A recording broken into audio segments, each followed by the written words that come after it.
Hello दोस्तों, आज हम लोग सीखेंगे how to calculate the cutting length of spiral stirrups. दोस्तों, जो ये हेलिकल स्टीरअप्स होता है, इसका डिज़ाइन देख रहे हैं आप कैसा है। ये बनने के बाद इस तरीके का बनता है, रिंग टाइप का। ठीक है दोस्तों, ये देखिए, ये हमारा पाइल है, आरसीसी पाइल। इसमें स्पाइरल स्टीरअप है, ये क्लियर कवर है, ये डाया हो गया, ये सेक्शन हमने काट दिया, ये पिच हो गया।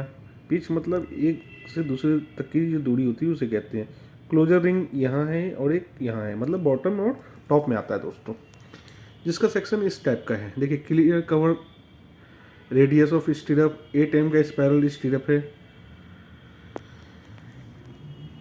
दोस्तों, जैसा कि आप जानते हैं, the cutting length of the spiral stirrup is given by the formula n under root C की स्क्वायर प्लस पी की स्क्वायर। एन का मीन्स हो गया number of turns of the helical stirrups, और सी को आप जानते हैं circumference of the helical stirrup. अब पी, जैसा मैंने बताया आपको, पी का मीन्स हो गया पिच ऑफ द हेलिकल स्टीरअप्स। अब एक एग्जाम्पल को देख कर हम उसको सॉल्व करेंगे और देखेंगे कि इसमें एन कितना आ रहा है, सी सर्कमफ्रेंस कितना आ रहा है, पिच कितना है, तो उसको कैलकुलेट करके देखेंगे कि क्या आता है इसका लेंथ।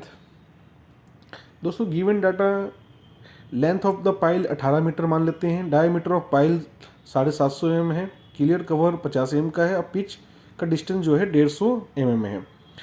तो हमें, आपने यहाँ देखा एन और सी और पी। एन हमें निकालना है, सी निकालना है, पी का डिस्टेंस हमारे पास गिवन है 0.15 मीटर।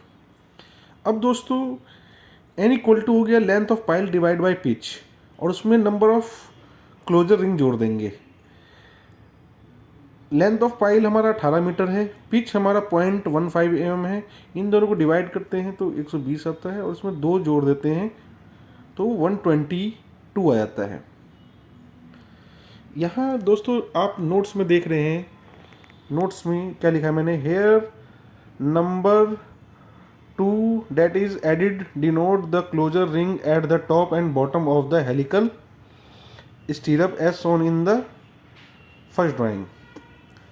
जो ये फर्स्ट ड्राइंग है, इसमें मैंने आपको शो करके दिखा दिया है, क्लोजर रिंग ऊपर होता है और बॉटम में होता है। ठीक है दोस्तों, यहाँ तक तो मुझे लगता है कि आपको क्लियर होगा। अब दोस्तों देखते हैं, अब हमें सी निकालना था, सर्कमफ्रेंस ऑफ द हेलिकल स्टीरअप, जिसका फार्मूला होता है पाई डी और 2 पाई आर भी होता है। पाई का वैल्यू आपको पता ही है दोस्तों क्या होता है, 3.14 होता है, और डी हमारे पास दिया हुआ है 750 का होता है, 750 का दिया हुआ है। अब इसमें आप देखेंगे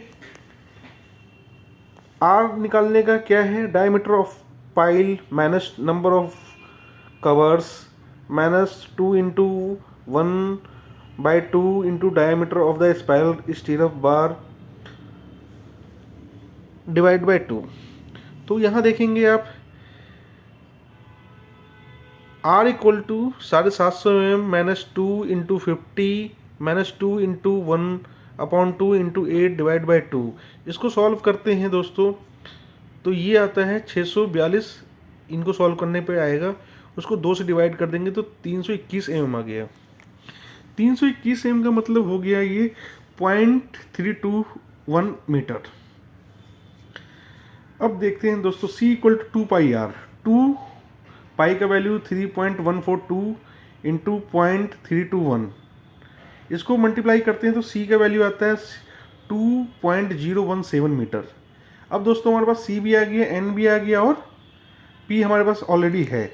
अब हम देखेंगे the cutting length of the spiral स्टीरअप। इसका फार्मूला जैसा कि मैंने आपको पहले भी बताया था कि N अंडर रूट C की स्क्वायर प्लस P की स्क्वायर। C हमारे पास 2.017 आया है, और N हमारा 122 आया है, और ये हमारा 0.15 है ही। जब इनको सबको कैलकुलेट करते हैं दोस्तों, तो 246.76 मीटर आता है। अब जैसा कि आप जानते हैं दोस्तों कि ये जो एक पाइल में 246.7 मीटर लगना है, तो दोस्तों इसमें क्या है कि हमारे जो स्टील का लेंथ होता है बार का, वो 12 मीटर का होता है मैक्सिमम।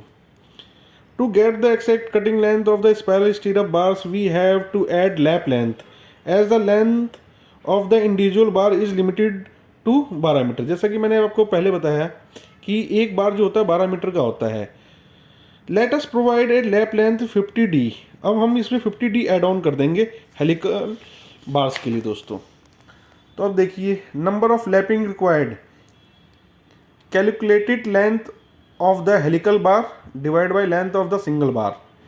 जो हमारा कैलकुलेटेड लेंथ आया था 246.76 मीटर डिवाइड बाय 12, तो 20.56 से 21 नंबर्स। अब क्या हुआ दोस्तों, जो हमारा calculated length of the bar आया था उसमें नंबर ऑफ लैपिंग जोड़ना है, तो उसको 246.76 प्लस 21 इंटू 50D। 50D हमने लैप को, जो हमारा लैप होगा उसको लिया है। जब इनको कैलकुलेट करते हैं तो 255.16 मीटर